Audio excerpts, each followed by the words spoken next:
प्रिय विद्यार्थियों, आज हम कक्षा 10 की प्रश्नावली 16.1 की प्रश्न संख्या 1 देखते हैं, जिसमें है घनाभ की लंबाई 12 सेंटीमीटर, चौड़ाई 9 सेंटीमीटर और ऊंचाई है 5 सेंटीमीटर।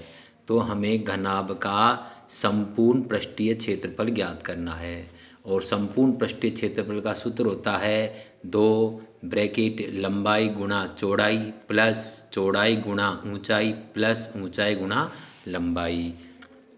तो यहाँ पे हम संख्या जमाएंगे। 2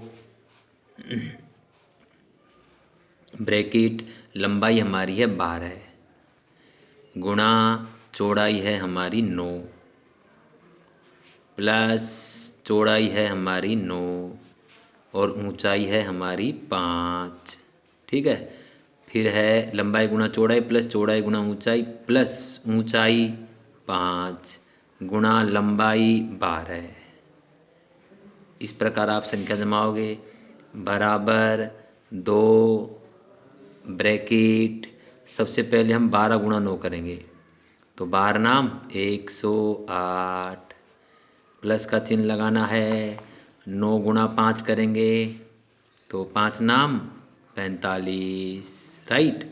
फिर प्लस का चिन्ह लगाएंगे और 12 गुणा 5 करेंगे तो 12 पंजे 60।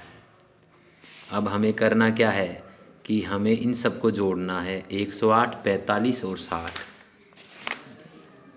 108, 45 और 60। तो देखिए 8 और 5 13, 13 का 3 हासिल की 1। ठीक है, और 6 4 10 और 1 11 का 1 हासिल की 1 और 213। 213 को हम गुणा करेंगे 2 से तो 3 दूनी 6, 2 एकम 2 और 2 दूना 4। ठीक है, तो यहाँ पे हमारा आएगा 2 ब्रैकेट और इसका हमारा आया 213। इनको जोड़ने पर हमारा आ रहा है 213 और 213 को हमने गुणा किया 2 से तो हमारा उत्तर आया 426। 426। अब हमने क्षेत्रफल निकाला है तो क्षेत्रफल की इकाई होती है वर्ग इकाई, तो हम यहाँ पे लिख देंगे वर्ग सेंटीमीटर। तो ये हमारा आ गया क्षेत्रफल। अब हम देखते हैं इसका आयतन, और आयतन का सूत्र है लंबाई गुणा चौड़ाई गुणा ऊंचाई। तो यहाँ पे हम देखते हैं लंबाई है हमारी 12 गुणा चौड़ाई है हमारी 9 और ऊंचाई है हमारी 5। तो इन्हें हम गुणा कर देंगे तो 12 नाम 108। 12 गुणा 9 किया तो 12 नाम 108। इसको हमने फिर 5 से गुणा किया तो हमारा आया 8 पंजे 40 और 5 एकम 5, 540 घन सेंटीमीटर, क्योंकि आयतन की इकाई घन होती है। तो इस प्रकार हमने इसका क्षेत्रफल और आयतन निकाला। अब हम देखते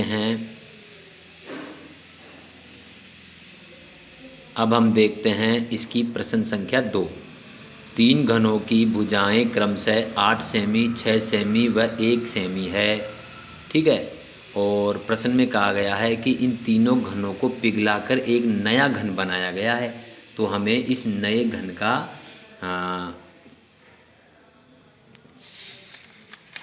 जो है वो आयतन ज्ञात करना है। ठीक है, तो इसमें हमें सबसे पहले क्या करना होगा, सबसे पहले हमें सभी घनों का आयतन ज्ञात करना होगा। तो हमारे प्रथम घन का आयतन पहले हम ज्ञात करेंगे। तो प्रथम घन का आयतन में सूत्र लगाएंगे हम भुजा क्यूब, और प्रथम घन की भुजा है हमारी 8। तो यहाँ पे हम 8 क्यूब करेंगे, यानी 8 गुणा 8 गुणा 8। तो 8 गुणा 8 किया तो 64। ठीक है, 8 उठी 64 और 64 को फिर हमने 8 से गुणा कर दिया तो 8 चौक 32 हासिल की 3, 8 छिंग 48, 49, 50, 51। तो यहाँ पे हमारा आया 512।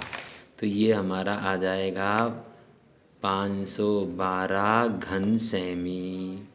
ठीक है, इसी प्रकार दूसरे घन की भुजा कितनी है हमारी 6। तो आयतन का सूत्र लगाएंगे हम भुजा क्यूब, और यहाँ पे हम कर देंगे 6 क्यूब।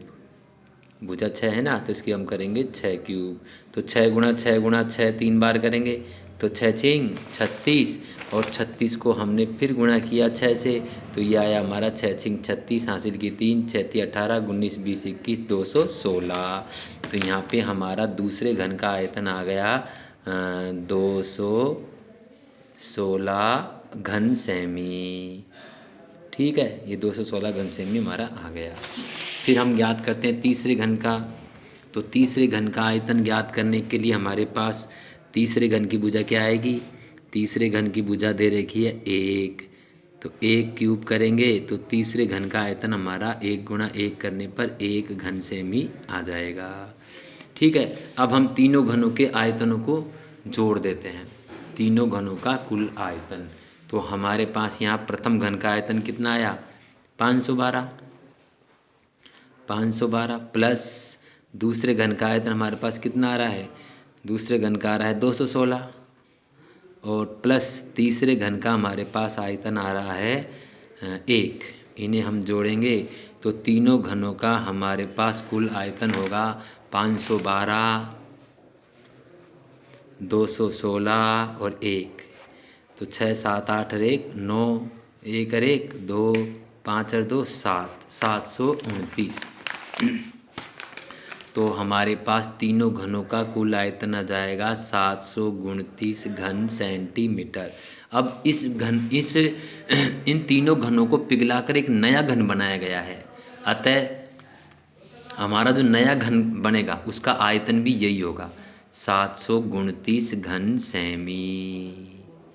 ठीक है, क्योंकि इन तीनों घनों को मिलाकर एक नया घन बनाया है, तो तीनों घनों को पिघलाकर नया घन बनाया जाता है, अतः नए घन का आयतन होगा 729। अब नए घन का आयतन 729 है, तो घन के आयतन का सूत्र क्या होता है, भुजा क्यूब। तो नए घन की जो हमारी भुजा क्यूब होगी वो हो जाएगी 729। तो हम इसकी भुजा ज्ञात कर लेते हैं। तो भुजा बराबर यहाँ से क्यूब हटेगा तो हमारे पास इस 729 का घनमूल निकाल लिया जाएगा। ठीक है, अब 729 का हम घनमूल निकालते हैं, तो इसको हम यहाँ पे करते हैं 729, इसमें हम भाग देते हैं 3 का। तो 3 का जब भाग दिया तो 3 दूनी 6, 1 बचा, 3 चौक 12 और 3 तिया 9। फिर 3 का देते हैं, 3 अंटे 24 और 3 एकम 3। फिर 3 का जाएगा, 3 दूनी 6, 7 8 2 और 3 7 21। फिर 3 का जा रहा है इसमें, तो 3 नाम 27। फिर 3 का जा रहा है, 3 तिया 9। फिर 3 का जाएगा, 3 एकम 3। तो यहाँ पे हम देखते हैं घनमूल में 3 3 के जोड़े बनाएंगे, 1 जोड़ा और 2 जोड़ा। प्रत्येक जोड़े में से 1 1 अंक ले लेंगे, 3 3 गुणा 3 किया तो हमारा आया 9। तो इस प्रकार 729 का जब हमने घनमूल निकाला तो हमारा आया 9 बराबर 9 सेंटीमीटर। तो हमारे नए घन की जो भुजा है वो आ जाएगी 9 सेंटीमीटर, नए घन की भुजा। अब नए घन का प्रश्न कह रहा है संपूर्ण पृष्ठीय क्षेत्रफल निकालो। तो घन का संपूर्ण पृष्ठीय क्षेत्रफल का सूत्र होता है 6 गुणा भुजा स्क्वायर। तो यहाँ पे जब हम इसे 6 गुणा भुजा हमारी आई 9, तो 9 स्क्वायर करेंगे तो 9 गुणा 9 किया तो 81। तो 6 गुणा 81, तो जब इसे गुणा किया तो 6 एकम 6, 6 अंटे 48, तो 486 वर्ग सेंटीमीटर, क्योंकि क्षेत्रफल की इकाई वर्ग होती है। तो इस प्रकार हमारा नए घन का संपूर्ण पृष्ठीय क्षेत्रफल होगा 486 घन सेंटीमीटर।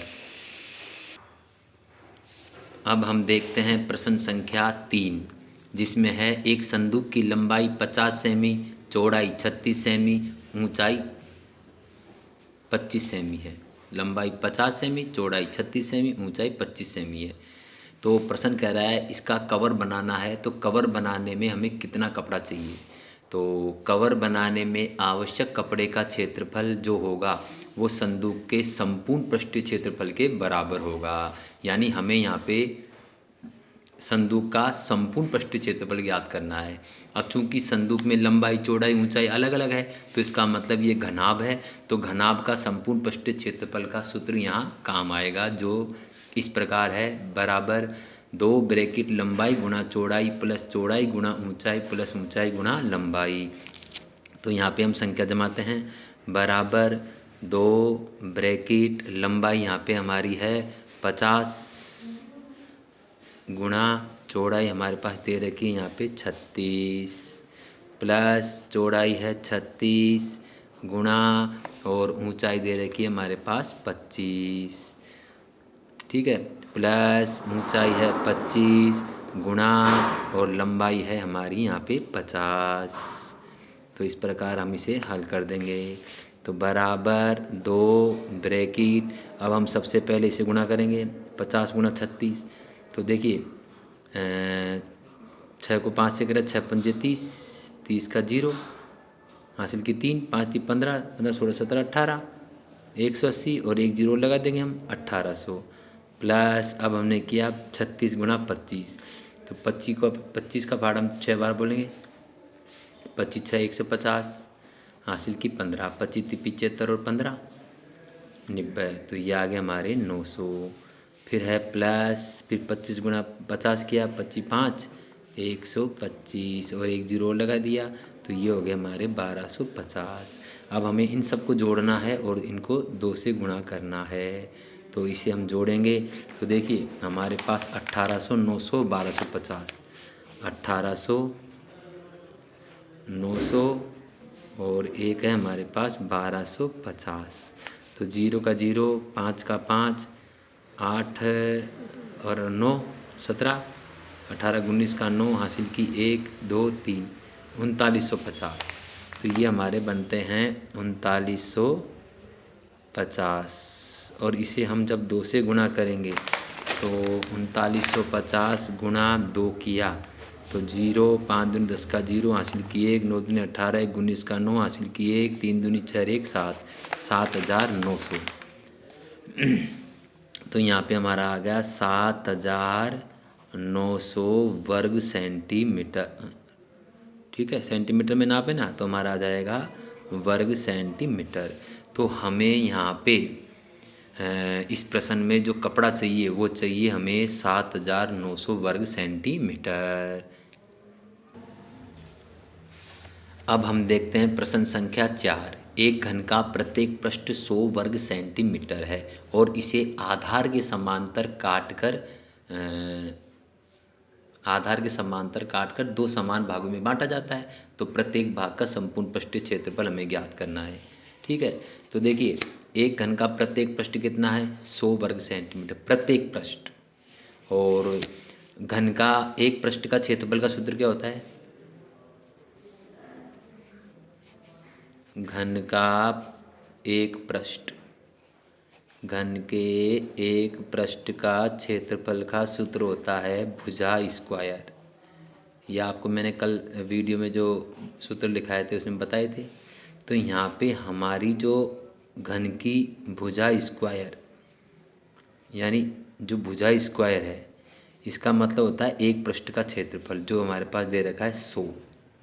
अब यहाँ से अगर हम स्क्वायर हटाएंगे तो भुजा हमारे पास आएगी घन की √100 यानी बराबर 10 सेंटीमीटर। तो घन की भुजा हमारे पास 10 आई, ठीक है। जैसे मैं इसको एक चित्र द्वारा बताता हूँ। जैसे मान लीजिए आपका ये एक घन है, ठीक है ना। अब इस घन का जो हमने प्रत्येक पृष्ठ के माध्यम से जो इसकी भुजा ज्ञात करी ना भाई, वो हमारे पास आई है 10। कितनी आई है 10। अब घन की देखो सारी भुजाएं समान होती है यानी लंबाई चौड़ाई ऊंचाई बराबर होती है। तो इसका मतलब इसकी लंबाई चौड़ाई ऊंचाई सभी 10 हो गई, ठीक है। लंबाई भी 10 चौड़ाई भी 10 और ऊंचाई भी 10 यानी लंबाई भी 10 चौड़ाई भी 10 है ना, और इसकी ऊंचाई भी हो गई कितनी 10 है ना। cm सेंटीमीटर में नाप है ना हमारे पास। ये एक रफ्कारी है जो मैं आपको समझा रहा हूँ। अब इसके आधार के समांतर से ऐसे काटा गया है, ये आधार के समांतर से काटा गया है, इसे समझिए आप। ये आधार के समांतर काटा गया है। तो देखो आधार के समांतर काटेंगे तो ये जो भुजा है ना ये कट जाएगी, बाकी सारी भुजाएं सेफ रहेगी हमारी। और ये भुजा हमारी क्या है, ऊंचाई। जब ऐसे काटेंगे तो ऊंचाई कटेगी। तो इसका मतलब ये हुआ कि आधार के समांतर काटने पर दो घनाभ बनेंगे जिनकी माप होगी लंबाई 10 चौड़ाई 10, लेकिन ऊंचाई हमारी हो जाएगी 5। क्यों? क्योंकि भाई लंबाई चौड़ाई तो ऐसे कि सेफ है, ये भी नहीं कट रही है ना, ये भी नहीं कट रही है, लेकिन कट कौन सी भुजा रही है, ये भुजा कटेगी। जब हम काटेंगे तो ये भुजा कटेगी, 5 हमारी ऊपर आ जाएगी और 5 हमारी नीचे आ जाएगी, तो ऊंचाई 5 हो जाएगी। तो इस प्रकार जो दो भाग बनेंगे ना वो बनेंगे हमारे घनाभ। ठीक है। और प्रत्येक घनाभ का संपूर्ण पृष्ठीय क्षेत्रफल का सूत्र हो जाएगा 2 ब्रैकेट लंबाई गुणा चौड़ाई प्लस चौड़ाई गुणा ऊंचाई प्लस ऊंचाई गुणा लंबाई।